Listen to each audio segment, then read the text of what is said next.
this does is it entirely eliminates concrete, it eliminates masonry work, it eliminates everything that goes along with what you would typically think you would have to do to build an outdoor kitchen. In fact, if you know some general carpentry work and you can frame up a substructure, you're pretty much in business. Because all you have to do with this system is create the framework, we screw on a grid system, and then your stone veneer literally clips into place. No more mortar, no more mess, none of that. And a big thanks goes out to Belgard for sponsoring this, for bringing Phil and I down there so that we could put this how-to series together for you guys. So what are we waiting for? Let's do this thing.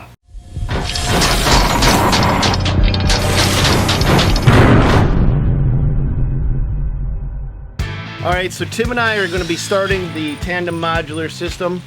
And Tim, is there anything specific you'd like to tell us about this before we actually dive into it? Well, I think the idea behind the Tandem Modular system is to increase design capabilities with the system. Most of the time, if you're building with larger block, they're heavy, they're hard to work with. And with the grid system, it allows you to actually create some cool backyard elements and be able to tie it into other systems, including putting veneer on the home and having all of the elements match materials and color and everything. So what you guys are going to see is that the actual Tandem Modular system is going to be going on, coinciding with the Silca deck system, and everything's going to be flowing together. Yes, correct. What's the first steps we're working on?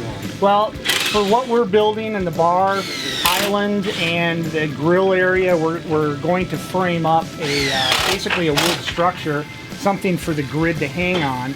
Okay. And then once that grid is on the wood structure, then we have connector pieces for the veneer stones.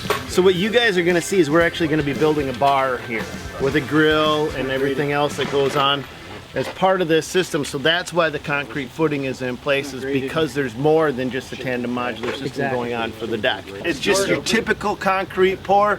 We've got about a 6-inch pour. Let me ask. Now I have a question.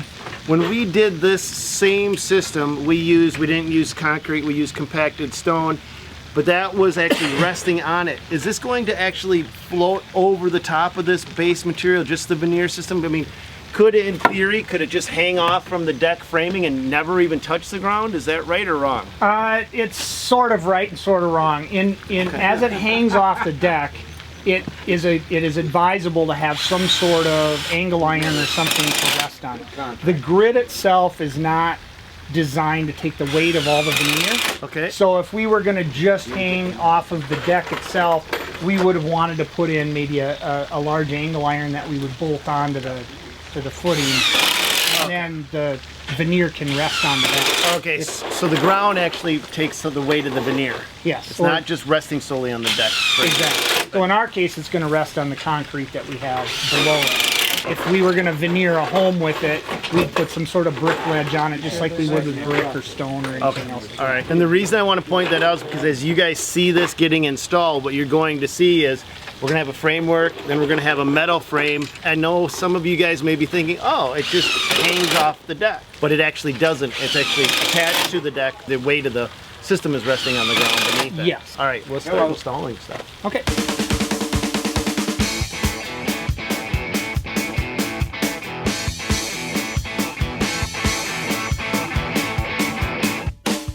All right, so Tim's framing up the walls for the outdoor kitchen right now. He's also getting it laid out for the Tandem Modular system, which is going to be the facade that covers it up. And Brett's supervising. So as we frame this wall up, Tim, are you doing anything different for the outdoor kitchen that you wouldn't do for a standard home construction? So the frame, a little bit different, is we're actually 14 inches on center to line up with the grid. 14? Yeah. Okay, so is that a number that these guys need to remember if they're going to be using this system when they build their outdoor kitchen? I like to use this as the grid as a guide, just to be safe. So now you've marked 14 inches on center and you can just put your studs in place. Yep. And that's going to be your support structure for the Tandem Modular system. Yep, exactly.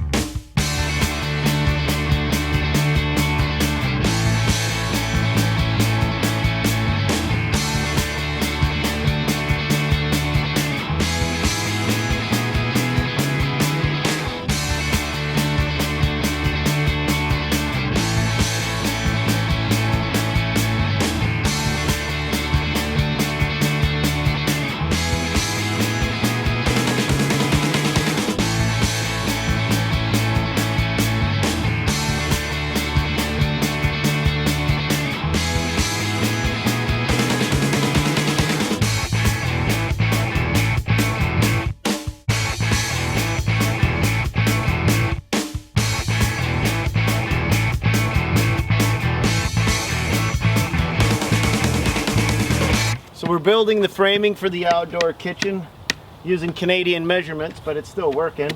When I say Canadian, it's metric because the actual grid system is in metric, so we're going 14 inches on center. It's just something to make a note of as you do it.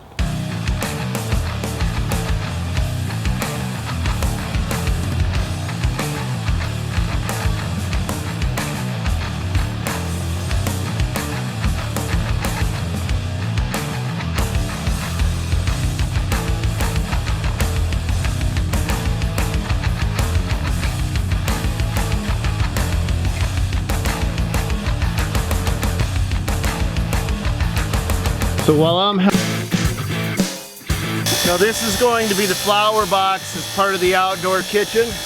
It's obviously got to be lined so that it can contain the soil, but at least we got the framework up, put in place, and then we're going to put the outside fascia on, and then they can plant it.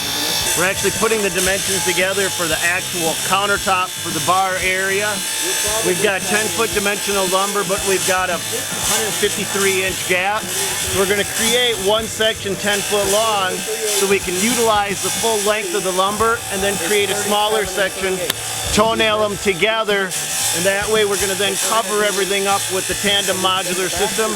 We're going to build the countertop in two separate sections instead of trying to struggle building it all in one section. We're going to lift it in, put it together. It's going to be the easiest way to do it. Plus, it's going to make the best use of the lumber that we have on site. What we're going to do for the actual dimensions is we went to a bar.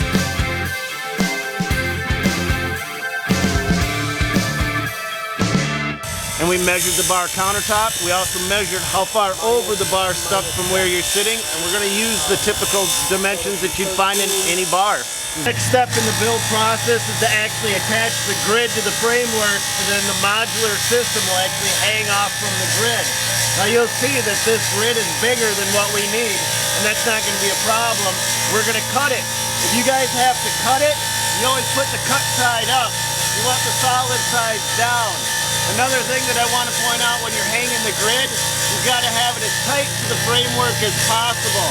The grid has actually got two dimensions to it, and so you don't want it sticking off from the framework. You want it in as tight as possible.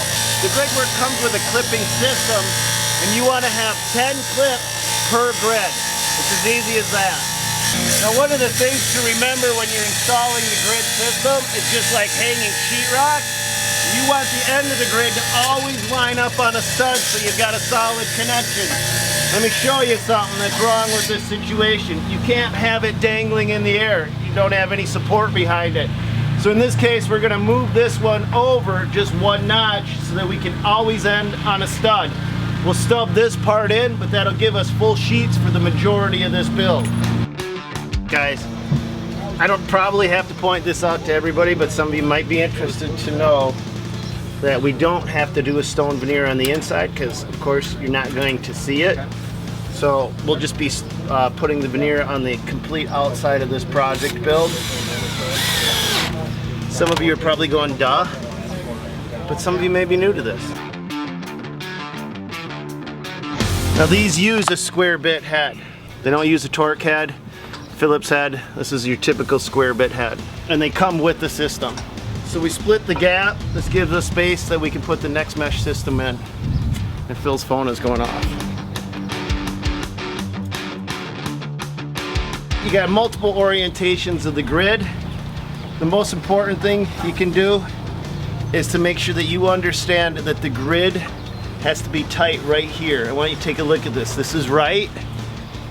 No, I'll show you wrong, okay? This is wrong. So you want to have your vertical rods tight against your framework and supported. It's as simple as that. Now when you do this, you can orient the grids this way, or you can orient it this way. We're going to orient it this way. That way we're just making one solid cut along the top. Alright guys, so we got excess. You can cut it a number of different ways, but a good old bolt cutters is one way. Thanks for letting me know. I'm glad. Grinder's another way, and a concrete saw is actually the best way. Important thing to remember is we cut it just a little bit below, and we're going to repeat the lesson that we started. Yeah, Bel Air. The cut side is up. We'll actually end up reusing this section of the mesh to fill in this gap. All right, Phil and Tim just wrapped up the rough framing for the countertop bar installation, and this gets put into place. We're using a torque head screw bit. Now, one of the things that I want to point out is none of this structure is actually attached to the house. Even the deck is not attached to the house, because that would actually change the code requirements. So here's the thing. I'm not going to tell you right, wrong, or in between, but what I am going to tell you is to check your local area. Every area has different requirements. You may be in Canada watching this, you could be in New Zealand watching this, or you could be in Europe. It doesn't make a difference. You still should check what the requirements are in your area. We're just trying to give you a general guideline. So when you're installing the outdoor kitchen, you need a brick ledge. The weight of this stone can't be hung off from the deck or hung off from the structure. It needs to rest on something. Now we've got it resting on concrete. Corner done. We've got an inside corner. We don't have to be quite as picky because we can hide it with the butt joints. We've got another inside corner going on here, and then we're going